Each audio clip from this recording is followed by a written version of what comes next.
Welcome to another video from Research and More on types of variables.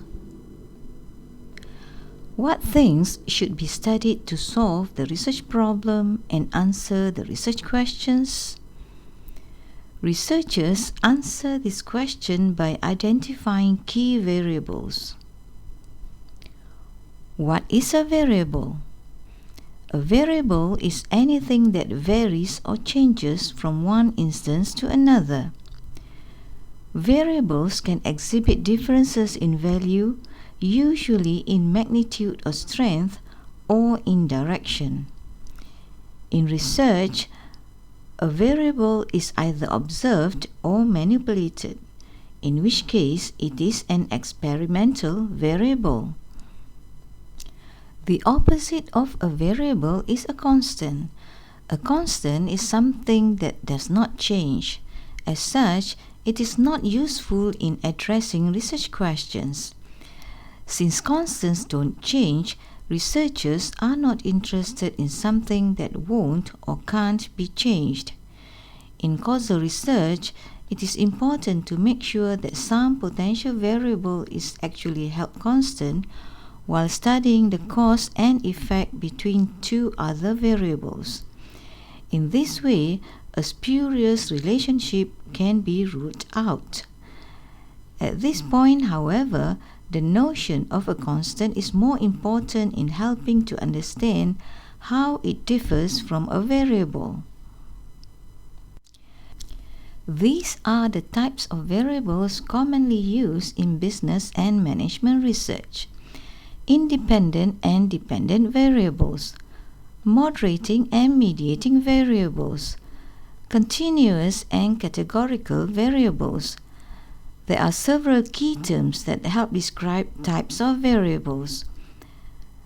The variance in variables is captured either with numerical differences or by an identified category membership.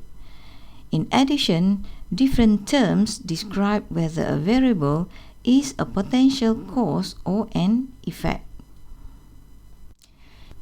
In descriptive and causal research, the terms dependent variable and independent variable describe different variable types. This distinction becomes very important in understanding how research processes can be modeled by a researcher. The distinction must be clear before we can correctly apply certain statistical procedures like multiple regression analysis.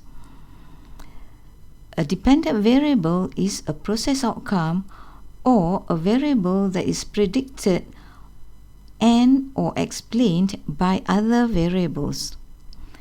An independent variable is a predictor variable that is expected to influence the dependent variable in some way. Such variables are independent in the sense that they are determined outside the process being studied. This is another way of saying that dependent variables do not change independent variables. For example, average customer loyalty may be a dependent variable that is influenced or predicted by an independent variable such as perceptions of restaurant food quality and service quality. Thus, we have a process to describe by which several variables together help create and explain how much customer loyalty exists. In other words, if we know how a customer rates the food quality and service quality with a restaurant, then we can predict the customer's loyalty toward that restaurant. However, this does not mean that we can predict food quality or service quality with customer loyalty. Dependent variables are conventionally represented by the letter Y. Independent variables are conventionally represented by the letter X. If research involves two dependent variables and two or more independent variables, subscripts may also be used to indicate y1, y2, and x1, x2, and so on. The moderating variable is one that has a strong contingent effect on the independent variable and dependent variable relationship. That is, the presence of a third variable, which is the moderating variable, modifies the original relationship between the independent and the dependent variables. Let's continue with the earlier example. Whenever the relationship between food quality and service quality and customer loyalty becomes contingent or dependent on another variable, let's say price, we say that price has a moderating effect on the relationship between food quality and service quality and customer loyalty. The variable that moderates the relationship is known as the moderating variable. A mediating variable or intervening variable is one that surfaces between the time independent variable starts operating to influence the dependent variable and the time their impact is felt on it, which means there is a time dimension to the mediating variable. In other words, bringing a mediating variable into play helps us to model a process. The mediating variable surfaces as a function of the independent variables operating in any situation and helps to conceptualize and explain the influence of the independent variable on the dependent variable. As in the previous example, where the independent variables, food quality and service quality, influence the dependent variable, customer loyalty, the mediating effect that surfaces as a function of the food and service quality in the restaurant is customer satisfaction. This customer satisfaction results from food quality and service quality interacting and bringing together their multifaceted elements in customer loyalty. This helps us to understand how customer loyalty can result from food and service quality. Note that customer satisfaction, the mediating variable, surfaces at time T2 as a function of food and service quality, which was in place at time T1 to bring about customer loyalty in time T3.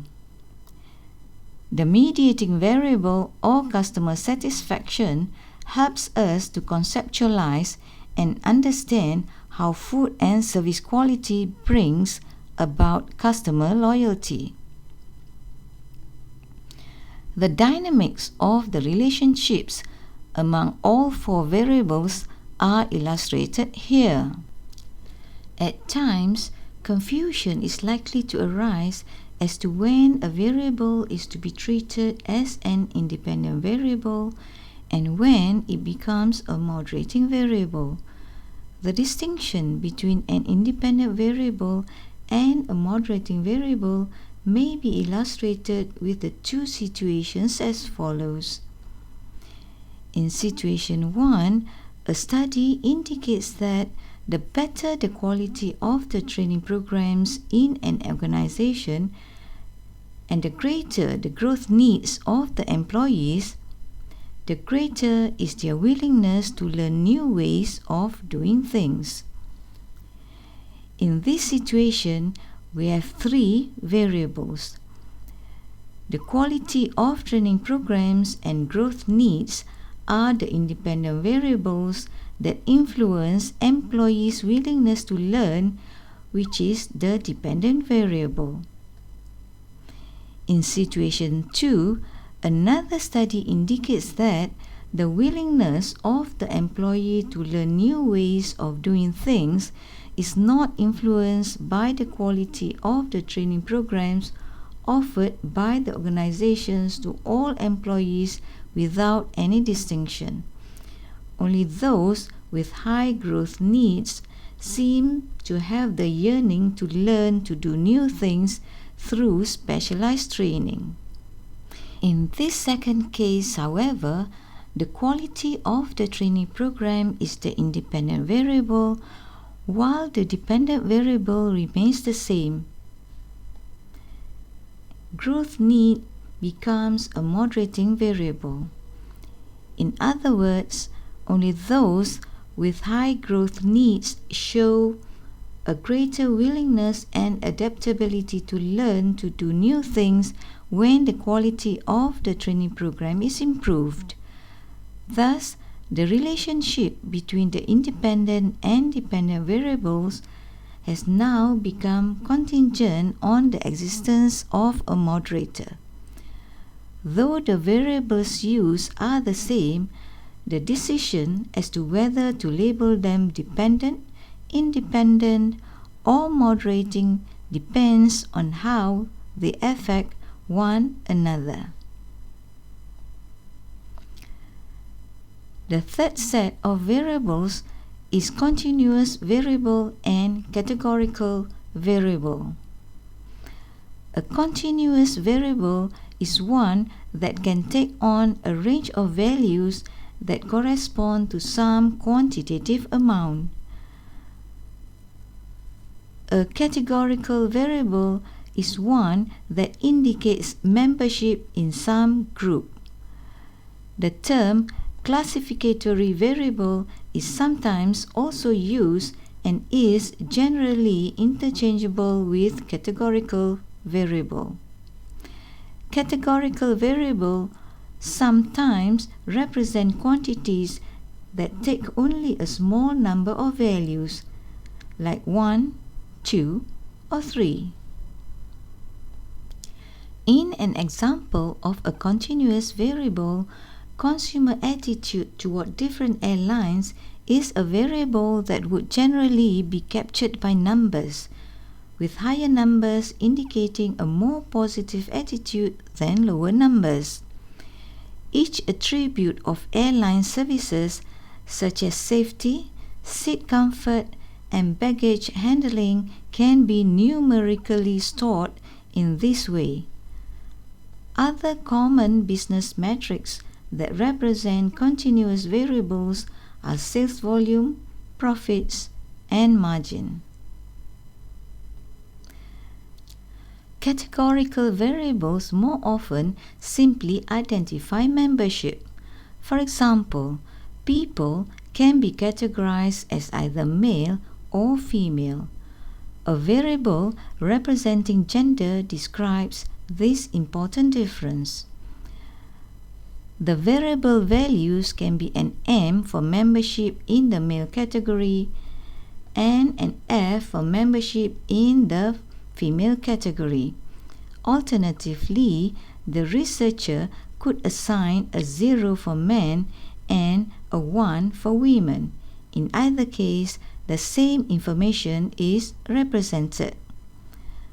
A common categorical variable in consumer research is adoption, meaning the consumer either did or did not purchase a new product. Thus, the two groups, purchase or not purchase, comprise the variable. Similarly with turnover, or whether an employee has quit or not, is a common organizational variable. To summarize, the differences are among an independent variable, a dependent variable, a mediating variable, and a moderating variable. The independent variable helps to explain the variance in the dependent variable. The mediating variable surfaces at time t2 as a function of the independent variable, which also helps us to conceptualize the relationship between the independent and dependent variables. The moderating variable has a contingent effect on the relationship between two variables. To put it differently, while the independent variable explains the variance in the dependent variable, the mediating variable does not add to the variance already explained by the independent variable, whereas the moderating variable has an interaction effect with the independent variable in explaining the variance. That is, unless the moderating variable is present, the theorized relationship between the other two variables considered will not hold. Thank you for watching. If you find this video useful, please subscribe, comment and like so that more of similar videos can be created.